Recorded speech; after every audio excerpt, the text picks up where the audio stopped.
Hey Outlaw Nation, James Cameron is back this weekend with Avatar: The Way of Water, a sequel 13 years in the making. Was this one worth the wait? Did Cameron really improve upon 2009's Avatar? And what new special effects or wonders are waiting for us as we revisit Pandora again?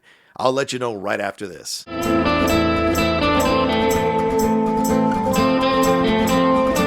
Hey everyone, it's the Outlaw John Roque, and I'm here with my non-spoiler review of Avatar: The Way of Water. This sequel to 2009's Avatar that was a global smash and became the highest-grossing film of all time. The Way of Water sees the return of Sam Worthington, Zoe Saldana, Sigourney Weaver, Stephen Lang, Joel David Moore, CCH Pounder, and of course, the Na'vi. But it also welcomes Kate Winslet as Ronal, Cliff Curtis as Tonowari, Jermaine Clement, Edie Falco, and a bevy of young actors to play Jake and Neytiri's children and Ronal and Tonowari's children. Full disclosure here, I am not the biggest fan of Avatar. Although I enjoyed the film, I never felt the need to go see it over and over again or to own it in any format. I always appreciated the film's accomplishments, supported the film's message about the need to respect and protect indigenous peoples' lands from colonizers seeking to steal their resources, thought the special effects were revolutionary, and found myself transfixed by the performances of most of the main actors as Na'vi or humans.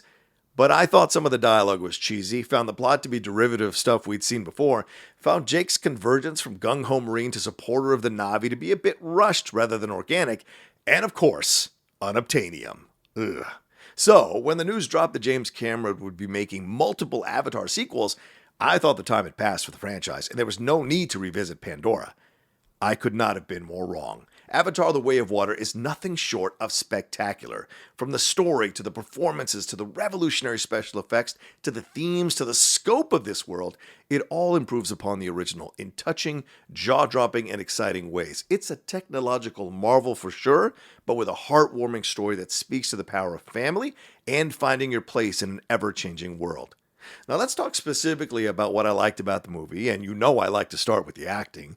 The advancements in technology since 2009 when it comes to the CGI acting here are just incredible. The tiny nuances and emotion, the levels and layers that you pick up from these actors as Na'vi are so convincing that the technology just kind of drifts away and you find yourself absolutely invested in the journey of each one of these characters.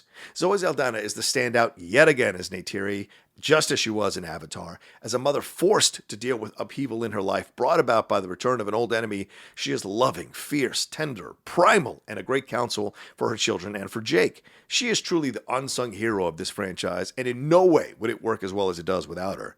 Sam Worthington is also spectacular in his role as a Na'vi daddy who wrestles with protecting his family and also creating space to let them walk their own paths, even if it leads to potential danger. And it's so great to see Stephen Lang getting a chance to really sink his teeth into Quaritch. He's given much more to do here, and his journey is a fascinating one to watch as the movie progresses. How they bring him back might be a point of contention for some of you, but what isn't in contention is the quality of his work here. It's excellent. Kate Winslet and Cliff Curtis do wonders with their roles as Ronal and Tonowari, the leaders of a new tribe of Na'vi. Winslet's Ronal is fierce, more spiritual, and relishes her connection to the water and the creatures of the sea, while Curtis's Tonowari is proud, magnanimous, and a leader of his people. They share a strong connection to the Polynesian culture in our world. Sigourney Weaver is fantastic as well, and a surprising new role here is Kiri. She is the heart of this movie as she seeks to find her place in this new world. And all the young actors acquit themselves excellently here as well, as they carve out their own roles within the film and in their families. Britton Dalton's Locke goes on a pretty big journey in the movie, and he is a joy to discover as he finds his own voice in this world, while Jack Champion's Spider brings some nice humor and respect for the Na'vi to his role. He is appropriately human and feral when the situation calls for it, and his emotional journey as he comes to terms with a hidden secret about himself was enjoyable to watch. Another thing I liked about the movie is the story and its messages. This is Pandora a few years after the end of the first film, and a lot has changed. Jake and Neytiri have children, they have new roles within their Na'vi tribe, and new responsibilities. But this is all shaken up by the return of an old foe and new humans looking to exploit Pandora's resources yet again, but with even more brutality and expedience. The humans' machinery and weapons are much more advanced, and the threat is even more unsettling than the first movie. Edie Falco brings her steel to the role of General Ardmore as she is determined to lay claim to Pandora. The return of the humans leads us to new lands, new Na'vi, and new situations that test Jake, Neytiri, and their family, as well as expanding the world of Pandora. The story focuses on the strength, understanding, support, and love that can exist between families, biological or otherwise, and how that can come to your aid when everything around you begins to fall apart.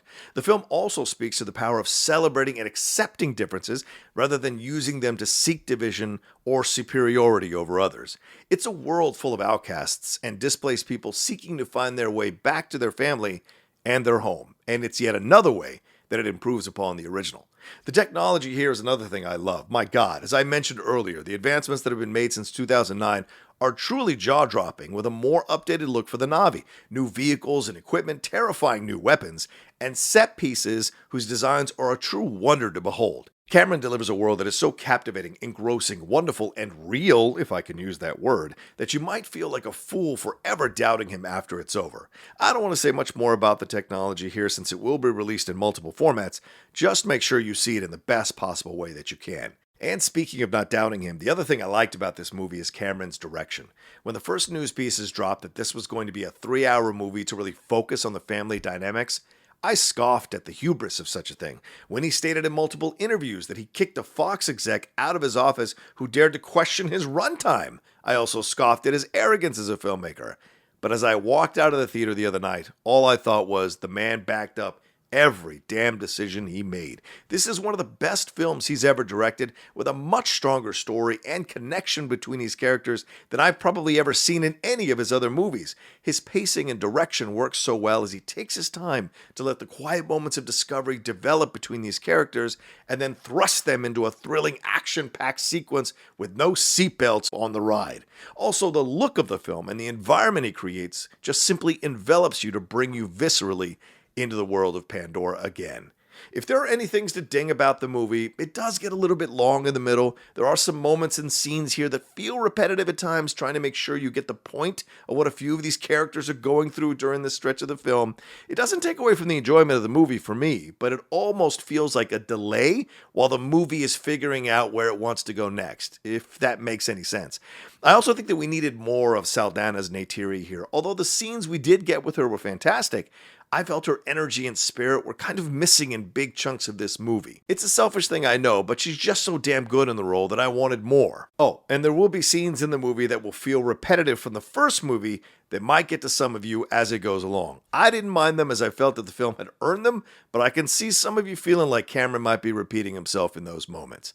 But overall, I'll say this: Avatar: The Way of Water is magnificent and was absolutely worth the wait. James Cameron delivers a jaw-dropping and gorgeous movie that explores the power of family in quieter, more honest ways that pack a bigger emotional punch for me than the original. We get new characters and new lands that reconnect us with the beauty and danger of Pandora, along with Stephen Lang returning as an even more ruthless Quaritch.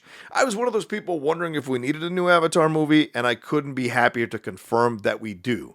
Now, as I said, is it a bit long in the middle, and were there some repetitive story beats and moments that feel awfully familiar to the original?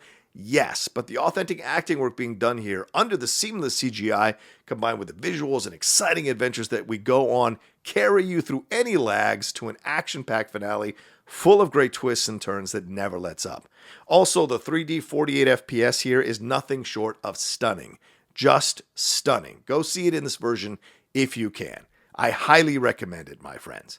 Well, Avatar: The Way of Water is out in theaters this weekend, so go see it and let me know what you thought about it in the comments section below. What worked for you and what didn't, what impressed you and what didn't, and was it better than the first one? Remember to hit a like on this video and share it on your social media. Also remember to subscribe to the channel down below and hit that bell button so you can be notified when we drop any new content on the Outlaw Nation. And if you'd like to support all we do here on the Outlaw Nation, head on over to the Patreon at patreon.com/JohnRocha and pick a tier of benefits that works for you. All right, take care of yourselves, be well, and I'll see you when you get back from Pandora.